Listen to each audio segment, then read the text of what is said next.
Hey guys, welcome back to my channel We Learn Together. This is your host Harish and welcome back to another history video. And this time we are doing the country called Azerbaijan. I'm not pronouncing it wrong, might be you sound it wrong. It's Azerbaijan. Azerbaijan. If you as an Indian, it sounds like you're calling someone with respect, Azerbaijan. So sound familiar, but it's not. It's a country name, Azerbaijan. So we are going back to Mr. History channel and doing the video, a short history video of Azerbaijan. I hope I'm pronouncing it right. So let's dive in and learn something new about the history of Azerbaijan.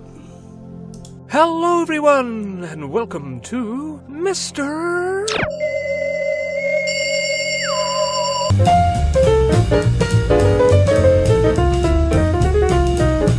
This is Western Asia, and here is Azerbaijan. Now let's dig in, shall we? No one knows exactly who the most ancient Paleolithic peoples of Azerbaijan were, but this was where some of them lived, the Azokh cave, where someone's jaw, stone tools, and hunted animal bones were found. Skipping ahead to the 9th and 8th centuries BC, we see Azerbaijan home to two interesting peoples, the Caucasian Albanians and the Scythians. The Albanians, no relation to the ones of Europe, lived in the northeast. They later would become, like Armenia, an independent state amid mighty empires, with a capital at Kabbalah. Then there were the Scythians, a nomadic Iranian people who were mighty warriors and peerless horsemen who would end up ruling an immense slice of the world. As for Azerbaijan, it later came under the rule of another Iranian people, the Medes. Then another Iranian people, the Persians, having the honor of being personally invaded by Cyrus himself. Persian culture would leave a permanent stamp on Azerbaijan. As for the country's name, well, the Persians ruled their giant empire by dividing it up into a patchwork of provinces called satrapies, ruled over by satraps or governors, sort of like a lot of local governments under a main federal one. The satrapy Atropateni, named for the ruler Aturpat, would give its name to Azerbaijan. Aturpat actually became buddies with Alexander the Great after he conquered Persia. So time passed and Azerbaijan came under the rule of another Iranian people, the Parthians, famous for their long rivalry with Rome. Christianity became the official religion of Caucasian Albania, and Iranian rule in the south continued with the Sasanians. Then, in the 7th century, the Arabs invaded, bringing Islam, and ruled for several centuries with their various caliphates. Then another Iranian dynasty ruled them. Then another. The Rus invaded, took some loot. Then the 1000s saw Turkic tribes invade from Central Asia. The Turks were not simply looking for some quick cash. They planned to stay. And they did. And to this day, the language of Azerbaijan is a Turkish one. Now, the rough and rugged Turkic conquerors did not have much of a culture themselves, so they adopted Persian customs and promoted Persian art, architecture, literature, and so on. Some of the greatest poets in the Persian language were from Azerbaijan, such as Kakani and Nizami Ganjavi. The 1200s saw the Mongols invade, slaughter, pillage, and destroy whole cities. The region soon fell under the rule of Ogode Khan, son of Genghis Khan. So horrific was the damage, some regions like Shirvan took 100 years to recover. The rulers of Shirvan, the Shirvanshahs, did their best to keep the land intact and functioning as invaders poured in to tear it down. And when given the chance, really built some beautiful buildings, like this palace in Baku. Poor Azerbaijan was then invaded by the Turkic Mongol conqueror Tamerlane, who made a horrible mess. Then the Safavid Persians invaded and took over. The Sunni Muslims were forced to become Shia Muslims, and when they objected, the Persians sat down with them and had a polite talk over a cup of tea. No, just kidding, they killed them. Wars continued. The early 1700s saw Ottoman and Russian invasions, and while leaders like Nadir Shah and Aga Muhammad reinforced Persian rule in the region, the Persian grip was slipping and Russia was too strong to stop. After 2 wars, Imperial Russia gained the Caucasus and Azerbaijan. Russian rule brought many challenges and grievances, but Azerbaijan's economy went way up with Russians taking charge of trade and, most importantly, oil. Industrialization skyrocketed in the latter 19th century after the government's monopoly on oil was abolished and the public was free to get a piece of the oily pie. Baku's population grew from 14,000 to 200,000, and trade went quicker once railways were built in the 1880s. Baku became multicultural and divided and angry. Russians were in charge, Armenians were the administrators, Muslims the disgruntled laborers, and foreigners were everywhere. Azeris felt the Russians gave preferential treatment to Armenians, and after economic depression hit, they started killing each other, leaving thousands dead. Cause for Azerbaijan's independence grew louder after the Tsar was overthrown by the communists in Russia, and the fragile stability of the country snapped like a dry twig. The Baku Armenians had been freaking out over the news of Armenians being slaughtered next door in the Ottoman Empire, and now that the Russians weren't here to protect them, and there was chaos, riots, and Bolsheviks, they lashed out in fear and rage, and thousands of Azeris were killed in the March days. A few months later, the Ottoman Islamic Army of the Caucasus entered Baku and killed the Armenians anyway. Azerbaijan was declared a country that same year, but in 1920 the Russians returned and retook the land, leaving thousands of Azeris dead. Azerbaijan became a part of the Soviet Union, and hell returned in the 1930s with the Great Purge under Joseph Stalin, when untold numbers of suspected enemies of the state were gotten rid of, including this Azeri poet, executed in 1938.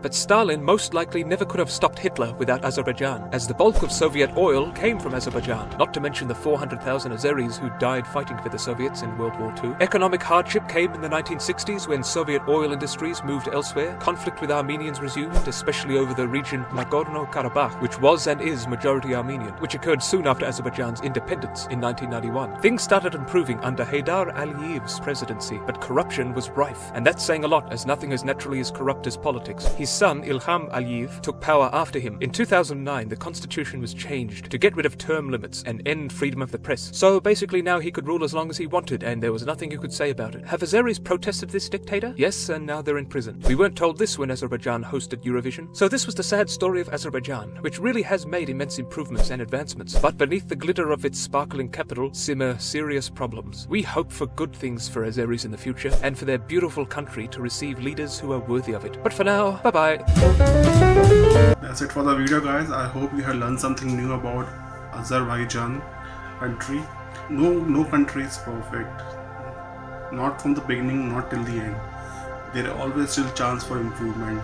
It happened with India, it happened with many other countries in Europe. It also happened in Azerbaijan.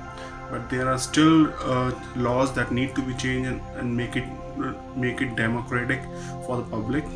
Instead of